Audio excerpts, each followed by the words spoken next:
Libertarian Problem Solving. Part 1. The Smart Solar Wall. Now with text-to-speech and enumeration in Espanol. Instead of endless rambling, let's make a list of libertarian problems and prioritize them and figure out how to solve them. The libertarian movement is still alive, however it has been suffering from a lack of clarity and a lack of legitimate focus, while being distracted and degraded by the various brain-mangled goofballs of the month, who have come to insane conclusions that defenses of liberties like border control and mass deportation are aggressions. No, defense is defense and aggression is aggression, and we be needing offense right about now, among other things.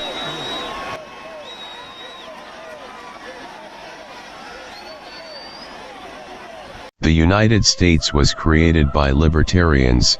Unfortunately, hundreds of years of invasions of non-libertarians has caused all kinds of problems.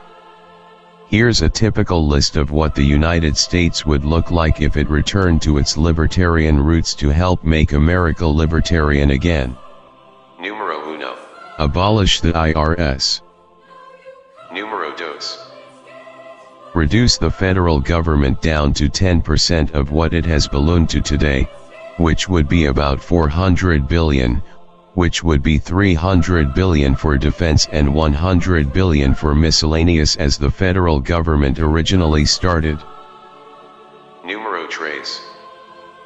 The reduced government costs could be covered with small tariffs and excise fees as originally used when this country was run in the beginning by libertarians. Numero cuatro. Pay the federal debt off by suing and attaching the assets of those who promoted and supported massive deficits, because they were the ones responsible for it. Numero cinco. Mass deport all anti-Americans, such as people who have demonstrated anti-American, unassimilated non-libertarian behaviors, such as illegal immigrants, rabid socialists who have worked to destroy this country, etc. The number should be about 150 million, which would put US at 25 million below biocapacity of 200 million, which would mean we would be able to then accept immigrants of our choosing based upon merits and values to our country. Numero says, veganize the country.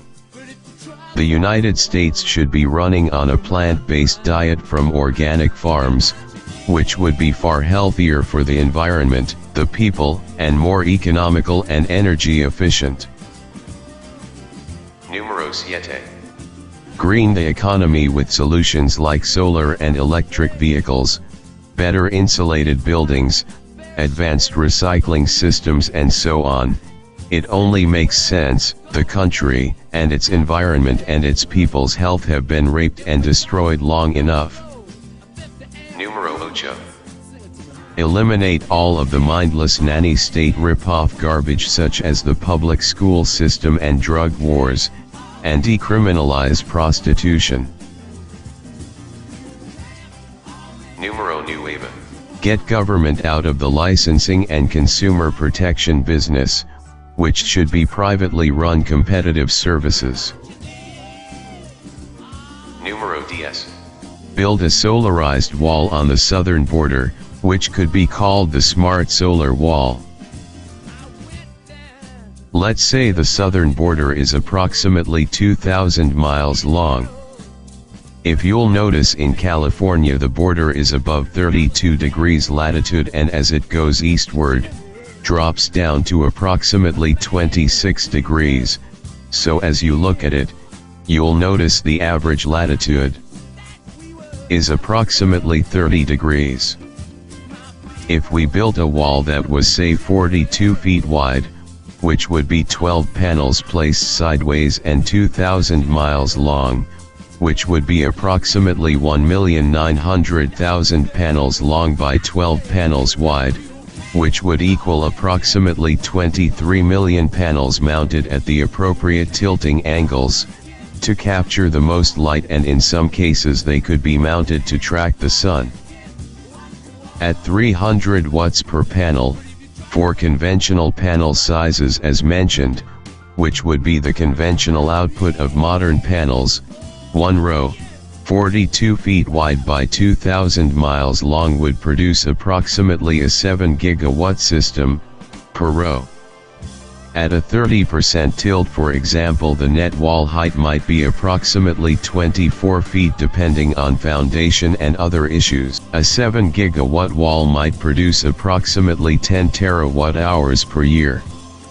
If a 10-mile buffer zone were cleared on the Mexican side and then say 307 gigawatt rows were constructed, that would produce approximately 3,000 terawatt hours per year, or enough to supply electricity for all the homes in the USA as well as all the cars, if they were converted to electric.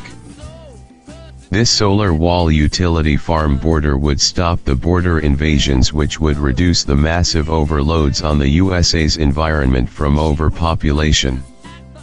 It would provide security as well as electricity. Now let's consider what some junk science open borders libtard has to say about the wall, which as usual is nothing but lies and fabrications. So, Trump's got a great idea. He's going to build a wall and make the sun pay for it. This is great news. However, Thunder Maggot is an open borders maggot and a junk scientist, so he would typically loathe the idea because he's just a moron who repeats moronic libtard talking points. You see, the border between America and Mexico, ignoring the little details, is pretty close to the equator. It's about 25 degrees north, that sort of thing. And the border essentially goes east-west. So the sun rises in the east and sets in the west, goes almost directly overhead at midday. Now, if you want to get the most out of your solar panels, you want them flat and pointed directly at the sun. So if you're not going to track them or do anything sophisticated, that basically means that for this sort of latitude, your solar panels are essentially pointing straight up in the air. And to angle them over, especially angle them over at a very high angle, is essentially just throwing away most of the photons that you would get from the sun. The simple way of looking at it is the larger the shadow cast by the solar panels, the more photons you're soaking up from the sun. So what they're doing by actually having it all bent over like this is basically using more solar panels to collect less sunlight. Thunder Maggot is a moron who doesn't know anything about solar energy or the Earth for that matter. The Earth orbits the Sun at a 23.5 degree tilt, so during the year the average 30-degree position of the border ranges from as high as 53.5 in the winter to as low as 7 degrees in the summer, so putting the panels in a flat position would be wrong. Also, it looks like Thunder Maggot is trying to comment on a parabolic solar mounting system, all of which he doesn't even remotely understand. What an idiot. Basically, if you had them in the desert down near the equator, and this is only like 20 degrees away from the equator, you're basically lying these solar panels flat on the ground so that the sun goes directly overhead, and it's directly overhead at midday. So, with the solar panels on top of the wall, assuming they're not going to track or anything, the simplest installation possible, it's going to look something like this. In this clip, Thunder Maggot says the latitude is 20 degrees, changing it from 25 degrees. The guy is a complete idiot, and again he shows a planet Earth spinning without the 23.5 degree tilt. The 23.5 degree tilt is what causes the change in seasons, and he's apparently not even aware of that, and this clown is one of those global warming goofballs. This moron is a complete and utter idiot. He then throws around more numbers that he doesn't understand, like the sleazy troll that he is. He introduces the term tracking, and yet he doesn't even understand latitudes and tilts, which are the basis of any solar tracking scheme. And of course the morons who watch his super stupid channel can't follow or understand what in the hell he's slobbering about. Thunder Maggot is nothing but cockney slur garbage, fake science horse shit. So how much energy would a solar-powered wall generate? Well, it's got about 3 million solar panels on it, which at their peak, when the sun is directly overhead, will generate about a gigawatt of power. But of course, that's only when the sun is directly overhead. I mean, the sun is not in the sky for about half of the day, so your average power generation drops by 50% just by that alone.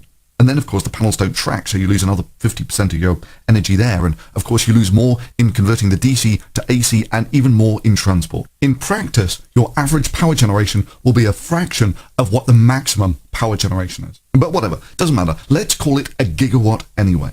If you put $1 billion worth of solar panels out in the middle of the desert with no security, what's to stop those criminals from coming up and stealing all of your solar panels? You know, drive out in the middle of the night and bolt a load of the solar panels and just drive off with them. I mean, what are you going to do about it? Police it 24/7? Hell, this isn't like having a solar-powered farm in your own country, where it's comparatively easy to catch the thieves just by putting the odd video camera up there and recording license plates, or tracking stolen goods. Once they've taken them off the wall, they're already over the border. In this sense, putting solar panels on the wall is kind of like just gold plating it.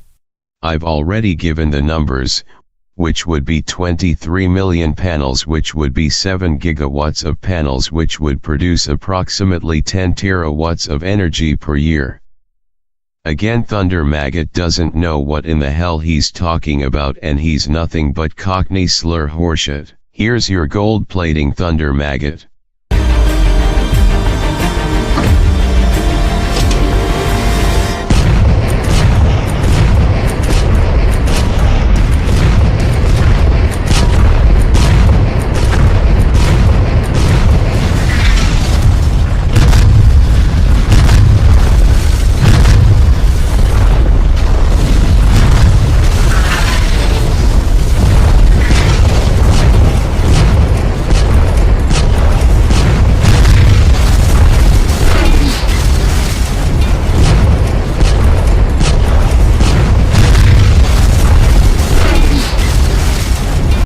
The solar systems could be easily secured with drones, robotic attack systems, cameras, and so on.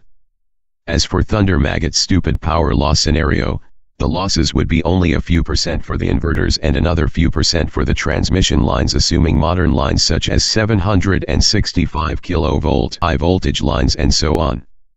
Using modern equipment and systems, the total losses might be around 30%. Thunder Maggot doesn't know anything about how you calculate power output on a solar utility farm or any solar system for that matter. You take the nameplate of the panel, say 300 watts per panel. Then you multiply that by the number of hours of peak average sunlight for a given area, in this case 5 hours average, then you multiply the 5 hours times 365 days per year. Then you subtract for management losses such as power line losses, inverter losses, debris on panels and so on. Again, Thunder Maggot isn't anything other than a dime a dozen fake scientist libtard Cockney slur. What a stinking joke that clown and his idiot viewers are. Now let's review. Mexicans have been invading the United States since the beginning of our country because they're primitive dysfunctionals. In the early 50s, Eisenhower conducted a mass deportation of approximately 1.5 million Mexicans because they were constantly invading. Unfortunately, the next president was Kennedy, and the Irish Catholic Kennedys swung open the door for the current invasion with the first in a series of libtard modern legislation. About 20 years later, Reagan signed an amnesty bill for millions more illegal aliens, along with the massive federal debt he left behind spent for neocon nonsense protecting other countries and not our own. Reagan continued the Irish Catholic tradition that the Kennedys left behind of being utter morons. Reagan did some good things, but he also made some horrible mistakes. He would talk a good game but really flubbed it on the field. For the last 30 years, the Mexicans and other countries continued the invasions. Approximately 25% of the Mexican population has invaded the USA, racking up trillions of dollars of damages, including massive welfare, hundreds of thousands of American deaths, rapes, thefts, injuries, degradation, and mayhem. The real solution would be to start by annexing 10 miles of Mexican land contiguous to the border, and if they object, close the border and put Mexico under martial law with the threat of annexing the entire country if necessary if they can't get their act together and cooperate. Next, we build smart solar walls one by one as described, which would be about 7 gigawatts of panels each, with the potential of filling up the 10 miles of annexed area with 300 rows of 7 gigawatt walls, amounting to a total of 2.1 terawatts of walls, which could produce 3,000 terawatts of energy on an annual basis, which could be equivalent to all the energy we need for transportation and housing, for example. And of course we make Mexico pay for it, or we annex the rest of the country. 21 gigawatts! That would be 300 walls at 7 gigawatts each, which might amount to 2.1 terawatts of panels, which could produce a total of 3,000 terawatts per year within the 10 miles of annexed Mexican territory.